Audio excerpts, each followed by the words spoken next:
Anda kembali bersama kami dalam Hot Ekonomi. Kami masih bersama dengan Mas Febrio Kacaribu dan juga David Sumual, Kepala Ekonom Bank BCA.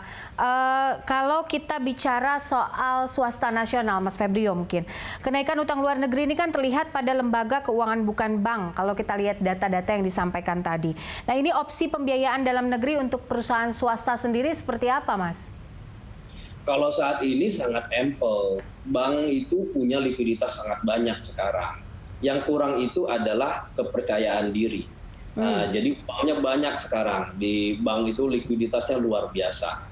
Yang jadi masalah adalah memang karena kita lihat pertumbuhan ekonominya melambat, sektor usaha itu nggak percaya kalau kalau dia pinjam sekarang itu akan bagus untuk kalau dia naikkan kapasitas produksinya sekarang, dia belum terlalu yakin. Nah, sama banknya juga begitu. Banknya juga akan bertanya kalau Anda lagi mau minjam ini untuk apa dan proyeknya ini untuk berapa tahun dan kapan bisa mulai menghasilkan, bisa membayar balik apa tidak. Jadi memang itu kondisi kita sekarang. Kondisi kita itu demand-nya sangat terkoreksi sehingga pengusahanya ragu-ragu. Nah, itu yang kalau sekarang ini adalah kalau masalah likuiditas tidak masalah sama sekali. Yang kenaikan itu kan sebenarnya mereka realisasi dari apa rencana utang yang sudah dilakukan beberapa bulan atau tahun sebelumnya. Jadi itu mereka melakukan realisasi saja. Dan kenaikan itu juga salah satu disebabkan oleh kursnya kan melemah, jadi terlihat memang jadi agak tinggi itu utang luar negerinya. Nah, tapi sektor swasta, kalau yang kami pantau ya, sektor swasta yang meminjam khususnya yang bukan lembaga keuangan, itu banyak didominasi oleh sektor-sektor yang bersifat jangka panjang, infrastruktur. Nah, jadi memang beratnya itu nanti di jangka pendeknya, tapi dalam jangka menengah panjang itu justru akan menghasilkan. Nah, itu satu faktor ya. Faktor berikutnya adalah begini, bunga di pasar global itu lagi rendah-rendahnya memang. Bunga US dollar misalnya 10 tahun itu di bawah 1%, sekarang 0,6 atau 0,7% tuh. Minjam 10 tahun US dollar. Nah, jadi memang bunganya lagi bagus-bagusnya, sehingga banyak perusahaan, jangankan dia minjem baru juga ada gitu ya. Tapi nggak sedikit juga perusahaan itu sekarang refinancing, jadi utang yang tadinya bunganya tinggi ditutup sama dia, lalu dia pinjam lagi dengan bunga yang lebih murah. Itu banyak terjadi, BUMN pun banyak melakukan itu. Jadi sebenarnya kalau dalam konteks saat ini ya, kalau ada yang bisa meminjam dan kalau ada yang mau meminjamkan, itu pertanda yang sangat baik justru. Lagi saat krisis kok bisa ada yang meminjamkan, itu berarti ada prospeknya, itu berarti sektor yang dilihat berpotensi. Nah, kalau swasta ini kan sebenarnya profit oriented. Nggak mungkin mereka minjam tanpa ada potensi yang memang menguntungkan sehingga bisa dibayar di kemudian hari. Sama juga dengan pemberi pinjamannya. Yang memberi pinjaman juga melihat, akan nanya ini utangnya digunakan untuk apa. Jadi kalau swasta, saat seperti sekarang ini Mbak Popi, kalau ada yang mau minjem, itu memang benar-benar dia punya prospek. Kalau ada dan yang meminjamkan juga pasti melihat prospek itu. Kalau enggak saat ini seluruh dunia mayoritas sektor itu lagi tiarap. Lihat aja di misalnya PDB kita misalnya, sektor perdagangan minus, sektor restoran apalagi minus, sektor yang bergerak apa? Sektor IT. Jangan-jangan itu ke sektor IT itu yang minjem. Karena sektor IT-nya lagi bagus banget. Jadi kalau swasta saya nggak khawatir karena mereka itu profit oriented. Dan yang memberi pinjaman juga sangat due diligence itu pasti ketika memberikan pinjaman itu. Oke, baik, Mas David. Kalau tadi kan menurut Mas Febrio kan likuiditas kita itu cukup bagus begitu ya. Kemudian juga utang perbankannya juga turun begitu. Persoalannya adalah bagaimana caranya mendorong bank-bank ini untuk terus bisa melakukan pembiayaan dalam kondisi pandemi ini untuk membantu masyarakat di tengah pandemi juga. Oke Mbak Popi, memang kita patut bersyukur ya Mbak Popi, memang kita memasuki krisis atau perlambatan ekonomi pasca pandemi ini karena memang perbankan itu posisinya lebih bagus lah dibandingkan ketika waktu tahun 97-98 di mana waktu itu KAR kita juga rendah ya, perbankan itu mungkin mepet-mepet dengan regulasinya kan itu sekitar 8%. Banyak bank yang hanya sekitar 9-10%. Nah, ketika ada kredit macet melonjak, itu banyak yang CAR-nya turun drastis dan bahkan negatif. Nah, ini saya banyak pertanyaan memang dari banyak analis dari luar ya. Mereka waktu itu menanyakan kenapa kok perbankan kita permodalannya itu tinggi sekali, salah satu yang tertinggi di dunia ya.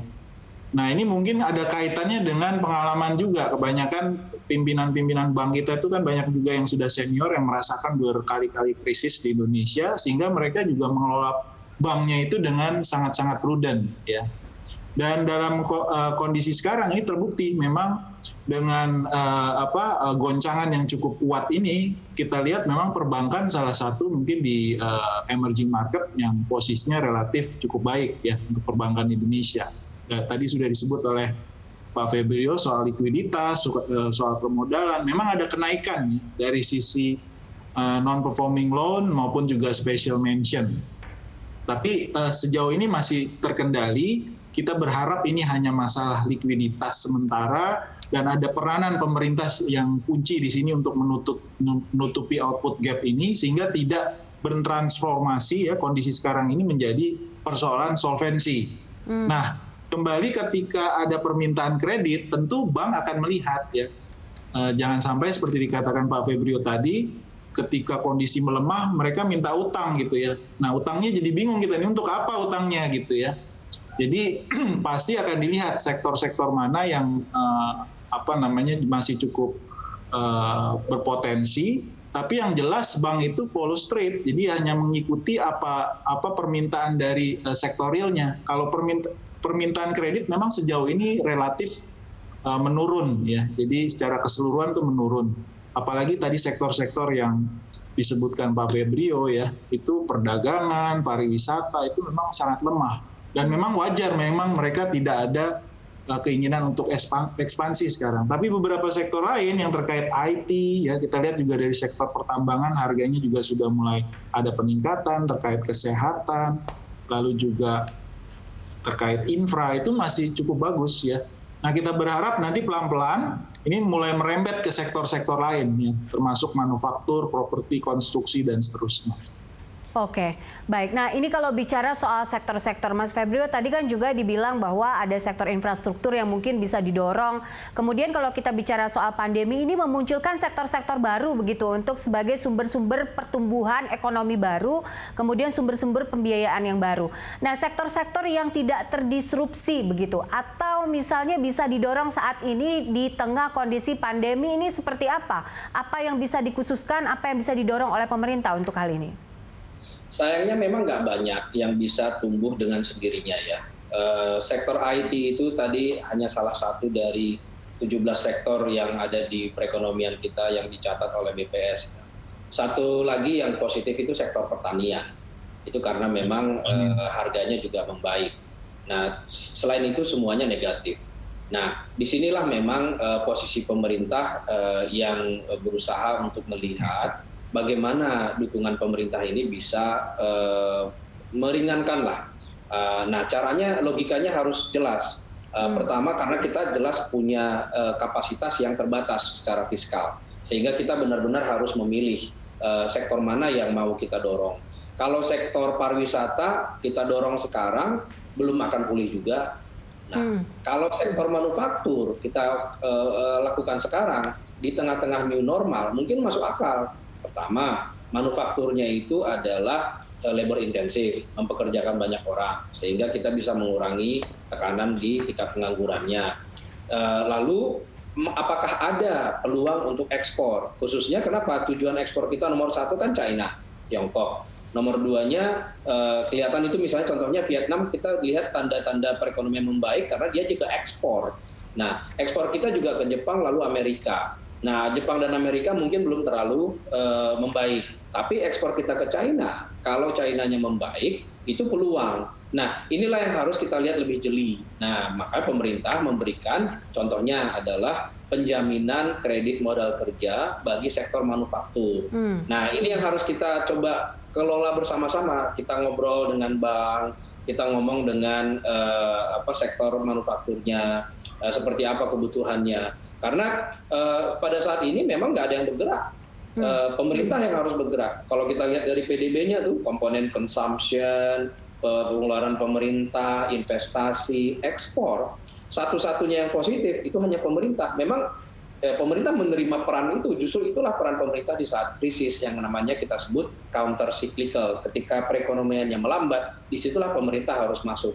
Tetapi ketika pemerintah masuk, memang harus pilih-pilih, karena nggak semua sektor bisa merespon secepat-cepatnya dengan kapasitas fiskal yang dimiliki oleh pemerintah saat ini. Nah, contoh dari yang penjaminan itu akan kita dorong terus. Ini kita terus komunikasi dengan perbankan, komunikasi dengan pelaku usaha. Apakah ini sudah pas, sesuai belum dengan kebutuhan mereka, paket-paket yang kita sediakan. Kalau belum, apa yang harus kita lakukan? Apa yang harus kita ubah dari skema-skema tersebut? Dalam konteks kita juga bersama-sama memulihkan perekonomian ini. Nggak mungkin hanya pemerintah, harus sektor usahanya yang memulihkan perekonomian. Pemerintah cuma kalau di dalam setiap tahun paling jago cuma 16% dari PDB pengeluaran pemerintah itu. Nah, saat ini memang kita harus bersama-sama nih dengan sektor swasta. Ketidakyakinan mereka tentang peluang itu jelas ada. Nah, bagaimana caranya kita bersama-sama memulihkan demand sehingga mereka suplainya juga sedikit demi sedikit bisa mulai ditambah. Nah, ini nggak gampang deh, ini beneran nggak gampang. Di seluruh dunia semua menghadapi masalah yang sama, seluruh dunia menghadapi puzzle teka-teki yang luar biasa susah untuk dipecahkan. Nah, saat ini kita menghadapi di Indonesia memang relatif dibandingkan negara lain, dampak terhadap ekonominya masih relatif manageable dibandingkan negara-negara lain. Contohnya tadi misalnya saya sebutkan Thailand itu sudah minus berapa belas persen, Malaysia minus berapa belas persen, bahkan India kemarin minus 23,9%. Indonesia di minus 5,3% di kuartal kedua, menurut kita sudah sangat dalam, dan kita berharap di kuartal ketiganya bisa lebih baik lah, jangan sampai minus 5 juga, mungkin mudah-mudahan bisa di sekitar minus 1 atau minus 2. Nah, harapannya di kuartal keempat juga demikian. Tapi memang ini benar-benar semua aspek, termasuk masyarakatnya juga harus tetap menjaga perilaku protokol kesehatan itu, karena kalau tidak, setiap kali nanti kita mulai buka perekonomiannya bergerak, kasusnya naik lagi, harus PSBB diperketat lagi. Jadi memang benar-benar deh, ini sesuatu yang kita belum pernah hadapi sebelumnya. Baik, kondisi extraordinary. Kalau kita bicara soal resesi, ini kan kuartal 2, kuartal 3 menunjukkan sinyal resesi begitu. Tapi bagaimana persoalan utang ini supaya bisa tetap dijaga di level aman? Karena kerap kali ini selalu disudutkan begitu. Ketika kita berhutang, pemerintah kerap kali disudutkan. Padahal berhutang kan sah-sah saja begitu. Nah, ini bagaimana, Mas David? Ya, tadi saya sudah kemukakan di awal ya, bahwa ekonomi kita ini memang dunia ya, itu debt based ekonomi. Jadi kalau misalnya memang kondisi utangnya menurun, itu justru PDB-nya akan menurun malah ya. Nah, yang jangan sampai terjadi itu jangan utang kita meningkat terus ya, tapi PDB kita tidak meningkat atau malah menurun. Nah, tadi saya kemukakan beberapa negara tuh, contohnya China, Amerika, Jepang tuh ya.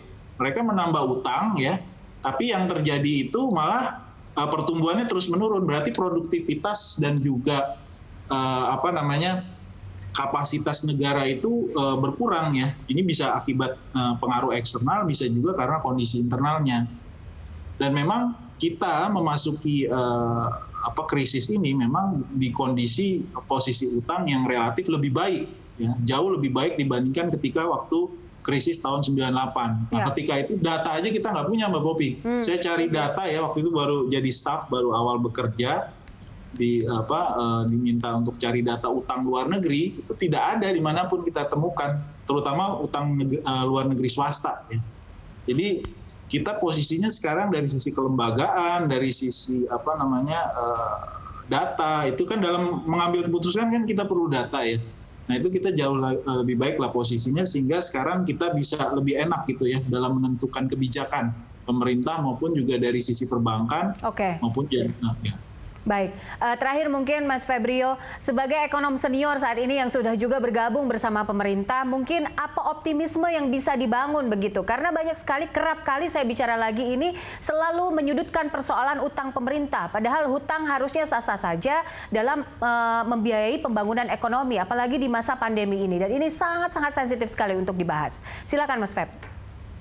Tahun ini sebenarnya berbeda, Mbak Popi. Kita sangat intens komunikasi dengan stakeholders kita, terutama DPR. Kita punya cara pandang yang sama tahun ini, dan mudah-mudahan juga, dan ini sudah tercermin juga di APBN 2021 yang baru disahkan jadi undang-undang kemarin. Ya. Jadi di sini kita paling tidak pemerintah dan DPR itu satu suara dan satu pandangan, bahwa tahun 2020 ini adalah tahun kita untuk survival. Tahun 2021 kita lanjutkan kebutuhan survival itu untuk sebagian, tapi juga harus kita dorong untuk pemulihan ekonomi lebih cepat. Untuk dua hal itu kita butuh tambahan defisit yang extraordinary. Belum pernah kita punya defisit dalam ini selama saya hidup. Terakhir kita punya defisit dalam itu tahun 60-an. Waktu ada krisis komoditas luar biasa. Nah, saat ini seluruh komponen bangsa, menurut saya, paling tidak pemerintah dan DPR, kita punya cara pandang yang sama. Bahwa saat ini kita harus berhutang memang, menaikkan defisit memang, tapi menjadi poin dan harus terus diawasi, kami pemerintah harus terus diawasi, bahwa penggunaan budget ini, penggunaan utang ini pertama adalah langsung ke masyarakat, itu satu jelas. Lalu kedua di 2021 terutama nanti bagaimana kita menggunakan tambahan utang ini untuk membangun basis yang lebih kuat, untuk supaya kita bisa tumbuh dengan lebih cepat. Kawasan ekonomi kita bangun, infrastruktur kita pastikan terbangun. ICT infrastruktur harus kita bangun dengan cepat. Karena apa? Saat ini aja saya dari rumah nih dengan Mbak Popi. Karena ICT infrastruktur saya masih oke. Bagaimana dengan orang-orang di daerah? Bagaimana dengan manufaktur yang membutuhkan ICT infrastruktur? Itu yang harus kita pastikan. Jadi pertanyaannya tahun ini dan tahun depan itu bukan masalah utangnya kok tinggi sekali, enggak. Tapi bagaimana caranya kita memanfaatkan tambahan utang ini, dan bersama-sama ini kita harus awasi. Pemerintah harus diawasi benar, mulai dari pusat sampai ke daerah, KL-KL-nya itu benar-benar memang efektif apa tidak melakukan penggunaan dari anggaran ini. Saya pikir sih, saya optimis Mbak Popi untuk melihat bagaimana kita selama 2020 juga dibandingkan dengan negara-negara lain kita bisa mengelola perekonomian kita dengan cukup